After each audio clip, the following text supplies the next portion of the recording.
ಬೆಂಗಳೂರಿನ ಯಲಹಂಕದ ಕೋಗಲು ಬಡಾವಣೆಯಲ್ಲಿ ಸರ್ಕಾರ 163 ಅಕ್ರಮ ಶೆಡ್‌ಗಳನ್ನು ತೆರವುಗೊಳಿಸಿದೆ.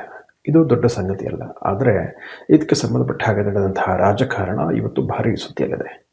163 ಶೆಡ್‌ಗಳನ್ನು ತೆರವುಗೊಳಿಸಿರುವಂಥದ್ದು ಮತ್ತು ಅಲ್ಲಿ ನೆಲೆಸಿದ್ದಂತಹ ಅಕ್ರಮ ಒತ್ತುವರಿದಾರರಿಗೆ ಸ್ವಂತ ಮನೆ, ಸ್ವಂತ ಫ್ಲ್ಯಾಟನ್ನು ಕೊಡ್ತಾ ಇರುವಂಥದ್ದು, ಅದಕ್ಕೆ ಸಂಬಂಧಪಟ್ಟಾಗೆ 5 ಲಕ್ಷ ರೂಪಾಯಿಗಳ ಸಬ್ಸಿಡಿ ನೆರವನ್ನು ಕೂಡ ಕೊಡ್ತಾ ಇರುವಂಥದ್ದು ಬಹಳ ಸುದ್ದಿಯಲ್ಲಿದೆ. ಜನವರಿ 1ರಿಂದಲೇ ವಸತಿ ಸೌಕರ್ಯವನ್ನು ಕಲ್ಪಿಸಲಾಗ್ತಾ ಇದೆ ಅಂತ ಹೇಳಿರುವಂಥದ್ದು. ಜೊತೆಗೆ ಇದಕ್ಕೆ ಸಂಬಂಧಪಟ್ಟ ಹಾಗೆ ಕೇರಳದ ರಾಜಕಾರಣ, ಅಲ್ಲಿ ಇತ್ತೀಚಿನ ಸ್ಥಳೀಯ ಸಂಸ್ಥೆಯ ಚುನಾವಣೆಯಲ್ಲಿ ಸೋತು ಸುಣ್ಣವಾಗಿರುವ LDF ಪಕ್ಷದ ಸಂಸದರು, ಶಾಸಕರು ಬೆಂಗಳೂರಿಗೆ ಬಂದು ಗಲಾಟೆ ಮಾಡಿರುವಂಥದ್ದು, ಸಂತ್ರಸ್ತರ ಪರವಾಗಿ ಮಾತನಾಡಿರುವಂಥದ್ದು, ಓಲೈಕೆಯ ರಾಜಕಾರಣ ಮಾಡಿರುವಂಥದ್ದು. ಈ ಒತ್ತಡಕ್ಕೆ ಮಣಿದು ರಾಜ್ಯ ಸರ್ಕಾರ ತಕ್ಷಣವೇ ಅವರಿಗೆ ಸ್ವಂತ ಮನೆಯನ್ನು ಕಲ್ಪಿಸುವಂಥದ್ದು, ಜೊತೆಗೆ ಅವರ ಹಿನ್ನೆಲೆಯನ್ನು ಕೂಡ ಪರಿಶೀಲಿಸಿದೆ. ಯಾರು ಅವರು ಕನ್ನಡ ಕೂಡ ಸರಿಯಾಗಿ ಮಾತನಾಡ್ತಾ ಇಲ್ಲ.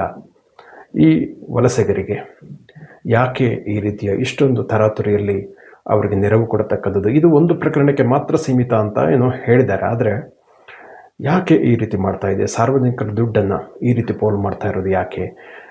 ಕನ್ನಡದಲ್ಲಿ ಈಗ ಬಡವರಿಗೆ ಮನೆ ಕಟ್ಟಿ ಕೊಡುವಂಥದ್ದಕ್ಕೂ ಏನು ತೊಂದರೆ ಇಲ್ಲ, ಅದಕ್ಕೆ ಎಲ್ಲರೂ ಕೂಡ ಹೋಗ್ತಾರೆ. ಆದರೆ ಇಲ್ಲಿ ಸರ್ಕಾರಿ ಜಾಗವನ್ನು ಅಕ್ರಮವಾಗಿ ಒತ್ತುವರಿ ಮಾಡಿಕೊಂಡು ಅಲ್ಲಿ ಶೆಡ್ಗಳನ್ನು ಕಟ್ಟಿಕೊಂಡಿದ್ದಂತಹ ನೂರಾರು ಮಂದಿಗೆ ಅವರ ಹಿನ್ನೆಲೆ ವಿಚಾರಿಸಬೇಡವೇ?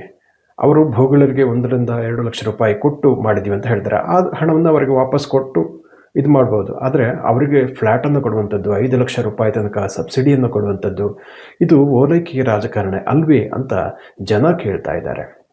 ಯಾಕಂದರೆ ಕರ್ನಾಟಕದಲ್ಲಿ ಅನೇಕ ಮಂದಿ ಸ್ವಂತ ಮನೆ ಇಲ್ಲದವರು ಲಕ್ಷಾಂತರ ಮಂದಿ ಇದ್ದಾರೆ, ಕೋಟ್ಯಾಂತರ ಮಂದಿ ಇದ್ದಾರೆ. ಸ್ವಂತ ಸೂರು ಇಲ್ಲದಿರುವವರು, ಕಡು ಕಷ್ಟದಲ್ಲಿರುವವರು, ಬಾಡಿಗೆ ಮನೆಯಲ್ಲಿರುವವರು, ಅವರಿಗೆಲ್ಲ ಈ ಪ್ರಶ್ನೆ ಬಂದೇ ಬರುತ್ತೆ. ಹಾಗಿದ್ರೆ ನಮ್ಮ ಸರ್ಕಾರ ನಮ್ಮ ನೆರವಿಗೆ ಬರ್ತಾ ಇಲ್ವೇ? ಸಾರ್ವಜನಿಕರ ದುಡ್ಡನ್ನು ಈ ರೀತಿಯಾಗಿ ಪೋಲು ಮಾಡುವಂಥದ್ದು, ಒಂದು ಕಣ್ಣಿಗೆ ಸುಣ್ಣ ಇನ್ನೊಂದು ಕಣ್ಣಿಗೆ ಬೆಣ್ಣೆ, ಈ ರೀತಿಯ ಒಂದು ವರ್ತನೆ ಎಷ್ಟು ಸರಿ? ಜೊತೆಗೆ ಪಿಣರಾಯಿ ಅನ್ಯ ರಾಜ್ಯದ ಮುಖ್ಯಮಂತ್ರಿಯೊಬ್ಬರು ನಮ್ಮ ರಾಜ್ಯದ ಆಂತರಿಕ ವ್ಯವಹಾರಗಳಲ್ಲಿ ಮೂಗು ತೋರಿಸುವಂಥದ್ದು, ಒತ್ತಡ ತರುವಂಥದ್ದು ಎಷ್ಟು ಸರಿ ಎನ್ನುವಂಥ ಒಂದು ಪ್ರಶ್ನೆ ಈಗ ಉಂಟಾಗಿದೆ.